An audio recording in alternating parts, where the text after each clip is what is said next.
এই বাড়িতে রোজ আমার জন্য কেনা ফুল আসতো। বিছানার পাশে ফুলের গন্ধ থাকবে, তাই তোমার মামুনি সেই বাড়িতে জুহি ফুলের গাছ, কামিনী ফুলের গাছ, রজনীগন্ধা ফুলের গাছ সব আমার জন্য করেছিল। এক এক ঋতুতে আমার বিছানার পাশে একটা প্লেটে ফুল থাকতো জলে ভিজানো। এইগুলি বুঝে আমাকে প্যাম্পার করে না। কই বাবা, এখন তো আর আপনার বিছানার পাশে ওরকম কোনো ফুল দেখতে পাই না।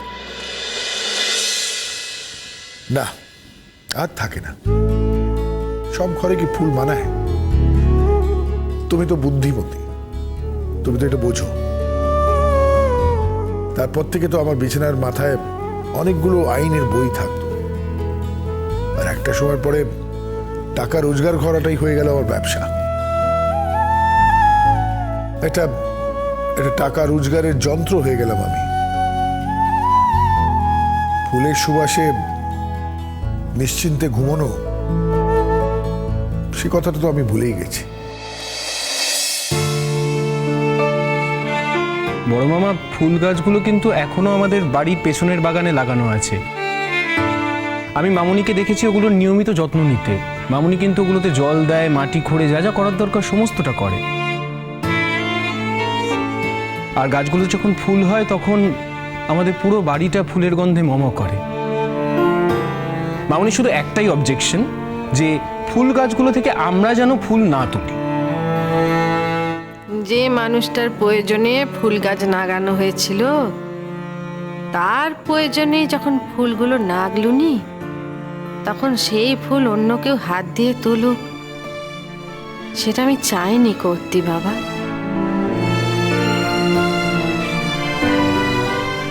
উফ বাবা, আজকে বাড়িতে মা, জেঠি, পিসি কেউ নেই, কি শান্তি লাগছে তাই না? এমন ধারা কথা কয় না জিয়া মা। সংসারে মার সঙ্গে যাই সম্পর্ক যার হোক না কেন, তিনি হলেন তোমার মা, তুমি হলে তার সন্তান। মায়ের সম্পর্কে এমন ধারা কথা বলতে নেই কো। মামুনি, সন্তান যেমন সন্তানের মতো আচার আচরণ করবে, মায়েরও শ্রদ্ধা পাওয়ার জন্য সন্তানের সাথে সেরকমই আচার আচরণ করা উচিত। এমনি এমনি তো কিছু পাওয়া যায় না। রাধা, এরা তিনজন মিলে কোথায় গেছে কেউ জানো তোমরা? না না বাবা, আমাদের তো জানার কোনো প্রশ্নই ওঠে না, কিন্তু আমি ভেবেছিলাম আপনি বোধহয় জানবেন। আপনিও যখন জানেন না। তবে বাবা একটা কথা বলছি, কাল আমি মানে ওদের মুখে না চাঁদ ডোবা কথাটা শুনেছি। বলছিলাম, আপনারা যখন এলেনি, আমাদের মেয়েটাকে তো সঙ্গে আনতে পারতেন দিদি। ওর মা কত কাল ওকে দেখেনি। আমরা তো কতবার বলি বাপের বাড়িতে যাও, ঘুরে এসো, আপনাদের মেয়ে তো আসতে চায় না।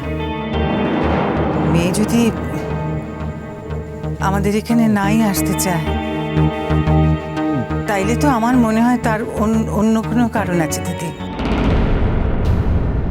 তার মানে এই নয় যে কাঁকনের তার মায়ের জন্য কষ্ট হয়নি, আমার জন্য কষ্ট হয়নি, এ কথা নয়। খুব কষ্ট হয়, খুব হয়। সে কষ্ট হয়তো সে বলতে পারে না, সে কষ্ট শুধু সেই জানে গো। এই যে আমি এসে পড়ছি। বলুন, কি বলুন। আমি আপনার সাথে একদম আলাদা কথা বলতে চাই।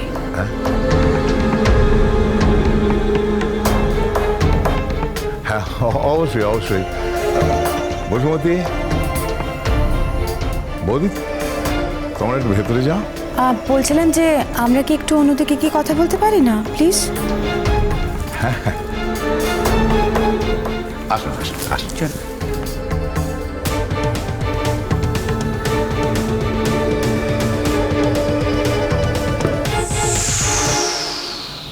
বসুমতী, কি ব্যাপার বলতো?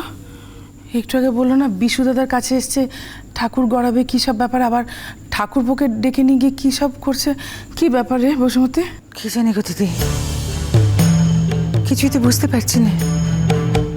আবার দেখো না, আমাদের কাঁকনটার নামে ভুড়ি ভুড়ি নিন্দেও তো করে গেল। কি জানি বাবা, আমার মেয়েটার মাথার ওপর আবার কি বিপদ নাচছে তা একমাত্র ভগবানই জানে। বলো, চাঁদটা বা কি করতে গেছিল? না না না, এ তো ভালো কথা নয় গো। ওরা যদি মনে করে যে হোতা গিয়ে কিছু একটা করে তোকে হোতা পাল্টে দেবে, এখান থেকে তাড়ে দেবে, সেটা তো আমি সহ্য করবো নি গো। আমার প্রাণ থাকতে আমি তা হতে দেবো নি। দরকার হলে তোকে নিয়ে আমি বারাসাতের ঘরে চলে যাব, কিন্তু আমি তোকে চাঁদ ডোবা পাঠাবো নি নতুন বউ। আর আমি কি পাপেট নাকি? আমার বাড়িতে যে এসে যা কিছু বলে যাবে আর আমার কোনো বক্তব্য থাকবে না? এটা তো আমি আগেই ডিসাইড করে দিয়েছি, আর বলেও দিয়েছি যে এই বাড়ি ছেড়ে কেউ যাবে না। না না, 4 হয়তো উল্লেখ এসছে, তার মানে এই নয় যে ওরা 4 গেছে। হ্যাঁ তাই হবে হয়তো, মানে আমি ওই কালকে শুনলাম সেই জন্যই বললাম। বলুন দিন, কি বলবেন? এই যে বিশু, পুরো নামটা কি? বিশ্বনাথ পাল। আচ্ছা, এই বিশ্বনাথ পাল লোকটা ঠিক কিরকম? দেখুন, ওই ঠাকুর গড়ে আর কি, আর ওই একটু খবরদারি করে লোকজনের ওপর। কিন্তু কেন বলুন দিনি? না মানে এই লোকটা বিয়ে করেনি না? এই দেখুন, এসব কথা আবার আমাকে জিজ্ঞেস করছেন কেন বলুন দিনি? আপনারা তো সবই জানেন। সবই জানি মানে? কেন, আপনার সতীন কাঁটা, তার সঙ্গে তো আমাদের এই গায়ে ওই বিশুদাকে নিয়ে খুব দুর্নাম লুটে গেছিল। তারপর থেকে তো বিশুদার বিয়েও করলো না, বিভাগী হয়ে গেল।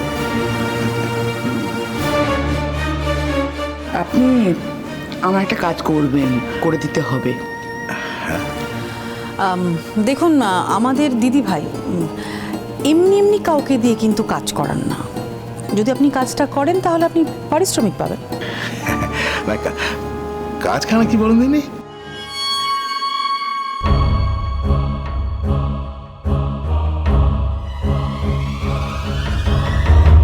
ও বসুমতী, ওদের তো কথাই শেষ হচ্ছে না রে। ও দিদি, সুদলে যে সত্যি কথাটা বলবে মানুষটা তো তাও বলবে না গো। ও মানুষকে কোনো বিশ্বাস নেই। আমার বুকের ভেতরটা কিরকম হাঁকপাক করছে। কি কথা হচ্ছে বলতো ওদের মধ্যে? কি পরামর্শ করতে এসেছে? ও কিছু একটা পরামর্শ করতে এসেছে, জানিস তো, হাব ভাব দেখে তাই মনে হচ্ছে। জানি না গো দিদি, ও মানুষকে আমি একটু বিশ্বাস করি না।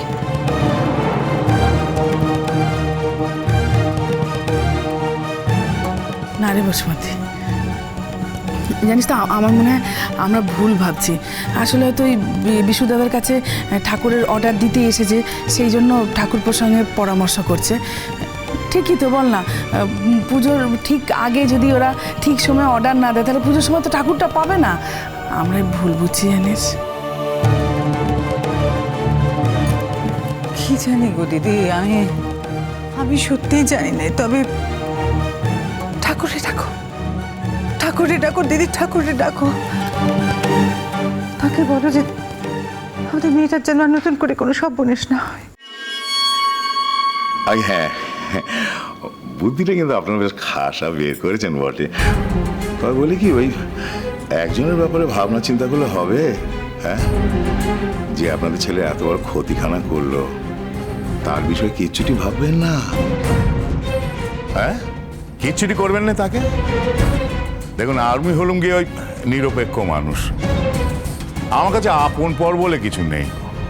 সর্বনাশে আপনার হলেও সর্বনাশ, আমার হলে সর্বনাশ।